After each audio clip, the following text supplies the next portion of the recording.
Folks, welcome to Vintage Baseball Reflections. I am Tom, the baseball nostalgia guy, bringing you these treasured pieces. Do you miss the good old days of listening to baseball through radios? It was a classic pastime that stood for decades and shaped how we cherish baseball and our heroes. These stories are from a moment in time that were heard by fans just like you.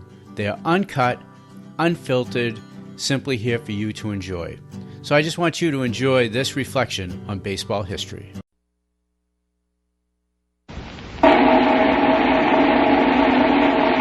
From Day to Durocher to Reese, it's Double Play with Durocher and Day. With their guest Pee Wee Reese, here's another chapter of Double Play with Durocher and Day. Welcome to another visit with baseball's most exciting and controversial couple, Laraine Day and Leo Durocher, with their guest for today, Pee Wee Reese. Let's listen. Was it funny you saw the ball in the stand?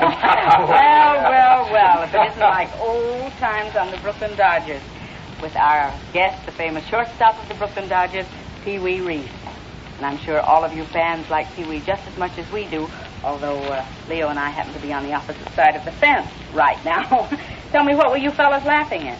Well, we're telling a few umpire stories. Well, let me in on them. I like umpire stories. Yes, from umpire stories to hidden ball tricks, we're going to run the gamut on Double Play today. But now, time out. Let's hold everything for an important message. And now back to Leo, Laraine, and their guest for today, Pee Wee Reese, the famous shortstop of the Brooklyn Dodgers, and Chris Durocher, Leo and Lorraine's little 4-year-old, who's been awaiting this visit anxiously because he, too, has a very important problem.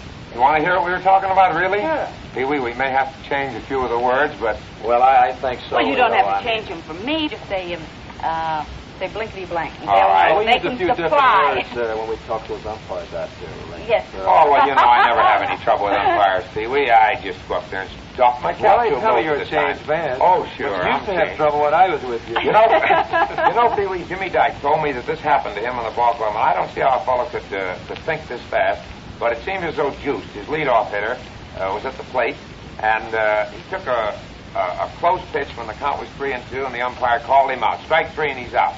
And there was the biggest rhubarb, real quick, and the Juice dropped the bat, and he jumped at that umpire, and he was all over it. And by the time Dykes got there, he lost his shortstop and everything, and he run up to him, and he said, "What'd you put him out of the game for?" He says, "My shortstop, I'm the best ball player. What'd you put him out for?" The umpire proceeded to tell Dykes what Juice had said. It seems as though that Juice had called him a number of things and called him a blind blankety blank. And Dykes in turn said to him, he said, "Well, if you leave out the blind part, how wrong is he?" And of course, you know what happened to Dykes. He got thrown out, too. Well, I'll tell you one that happened to me, Leo, when I first came up with the Dodgers. Oh, excuse me, Pee Wee. What, dear? Now? No, Chris, not now. Come back a little later, okay? What does he want to do? What were you saying? Getting back to my baseball story, Leo, when I first came up to Dodgers, I was kind of a quiet sort of boy, not like you, Just a minute now. Anyway, I was hitting this particular day, and I didn't know the umpire codes, so the umpire was Phil Clem. He called a strike on me, and I turned around and looked at him like this, and that's you should never do that with that's Clem. murder with Clem. So he said, "Son, don't be looking around here." He says, "That guy out there is fooling you, not me." From here on out, buddy, I never turn around and look at those umpires anymore.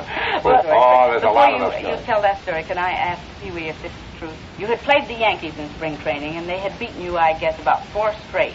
And you Never were in happened. Oh! All right, 3 straight.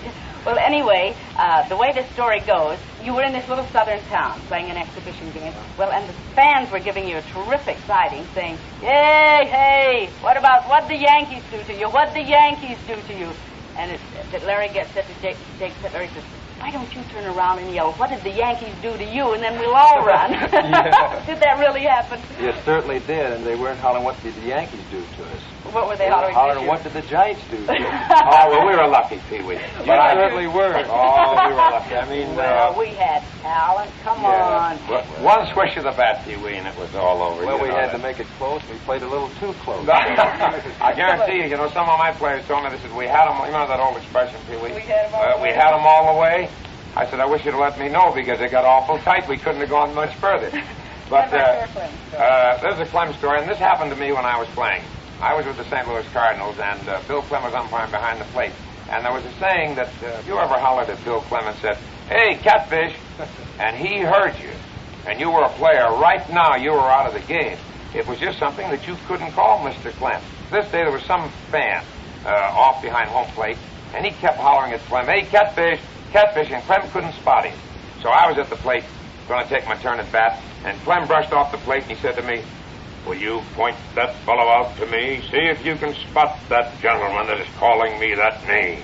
And as he stood up, brushed the plate off, I stood there, and I looked, and I said, "He's right," and I no sooner than started to point, he said, "Don't point, you blankety blank blank." And I said, "What are you getting on me for?" He said, "Don't, you numbskull." So naturally I stood at the plate, and as usual, 1, 2, 3, and he says, "You're out." And I walked back to the bench, and as I get back to the bench, I looked up, and he was walking over and had the police put that man out of the park. That's twice I know that since I've been in baseball, that when Clem was an umpire, that he had fans put out. You just couldn't call that. Oh, no. You were telling me a story once about Clem and McGraw. What was it? Was it McGraw? Yeah, that's what it was. I think McGraw was hitting, because I heard this story. Of course, I wasn't there at the time. But anyhow, McGraw Clem had called 2 strikes on McGraw, and the third one he called it a ball. So McGraw said, "Clem says that was the same place the other 2 were," and he said, "Well, in that case, you're out." Well, I guess we better get to these questions, and we'll never get them answered, although I could go on forever listening to these wonderful umpire stories. This is from Bangor, Maine. Mother? No, dear. Come back a little later. Not now, Chris. What does he want to do? Just a minute, dear.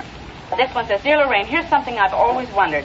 How does an infielder get possession of the ball without the base runner knowing it on the hidden ball play?" Bob Forsythe. Okay, you're an infielder.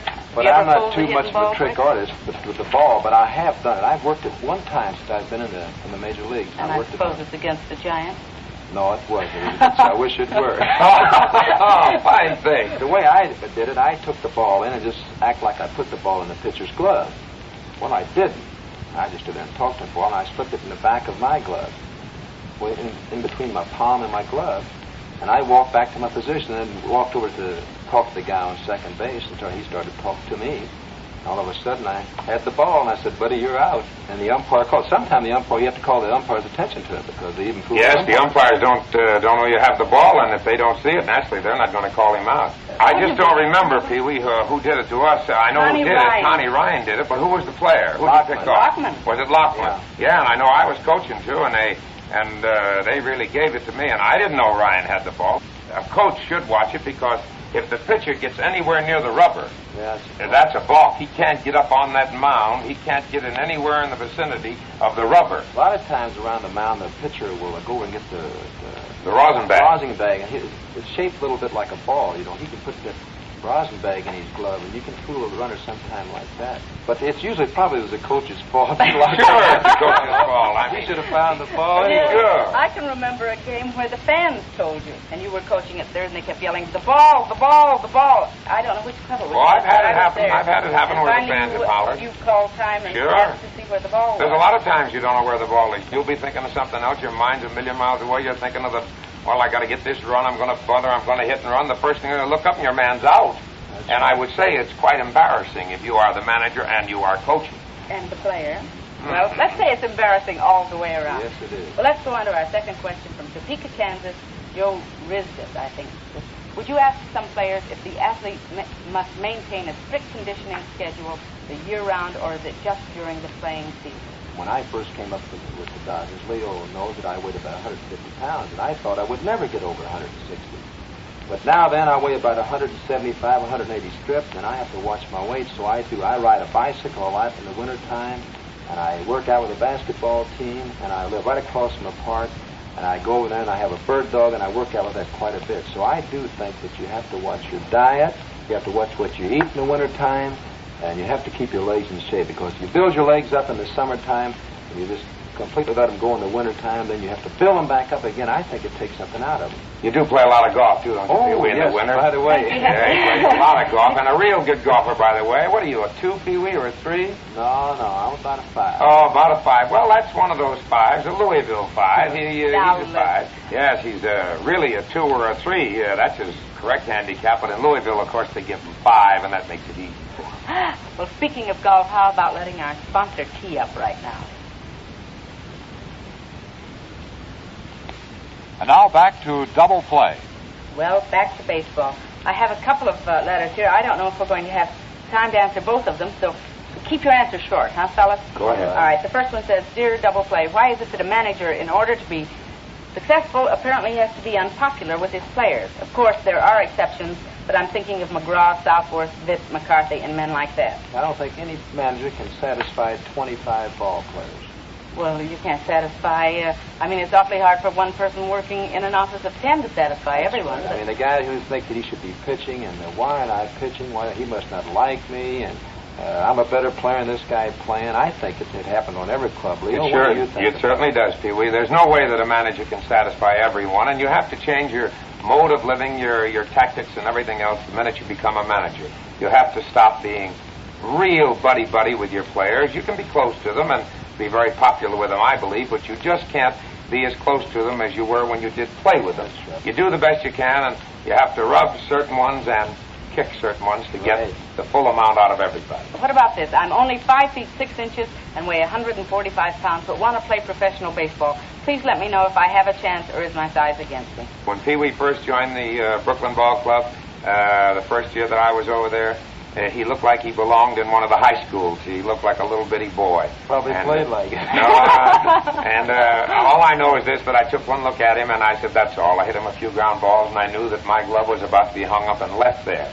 And I don't think you have to be a big fella or anything else. I don't think size enters into it. And I know Pee Wee can name some players for you that'll prove that. Well, I don't like to mention that other league, but we can name a player with the Yankees. It's not exactly a big strapping fella, but he does a fair job over there. Shortstop, I would say. But you usually try and have a very tall fellow playing first, don't you? Well, not necessarily. It's better if you can. We had Camille. He wasn't any taller than I. Of course, he's a lot broader, but he was about 5'10". What about a catcher? Can a little guy catch, or should it be a big guy? I would say a big guy again, because a catcher takes a lot of punishment back there. And you want a nice big target, too, for the right. pitcher. I'd rather have big men behind the plate. Would you please show me how to play marbles? Pee Wee, ever since Chris heard that you were coming over, I promised him that you would show him how to play marbles. I'd love to, Chris. You sit right over here, and I'll show you. You know, this is how Pee Wee got his name. He used to be the champion marble player. First, Chris, I want you to get this marble out so you can get it out. Can you get one up now? That's right. Let's see how you hold it now. No, that's wrong. Well, I guess we're going to have to quit talking about baseball now. It looks like we have a marble lesson coming up. So see you next week, same time, same station. So long.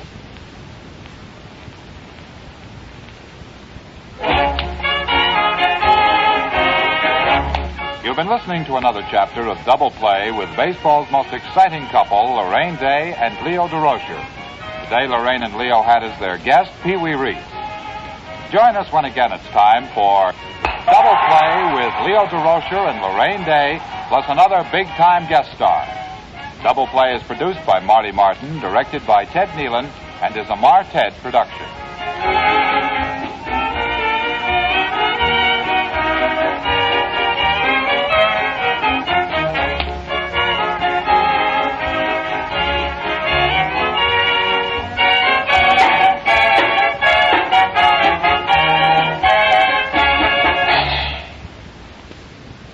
VintageBaseballReflections.com features a treasure chest of baseball audio.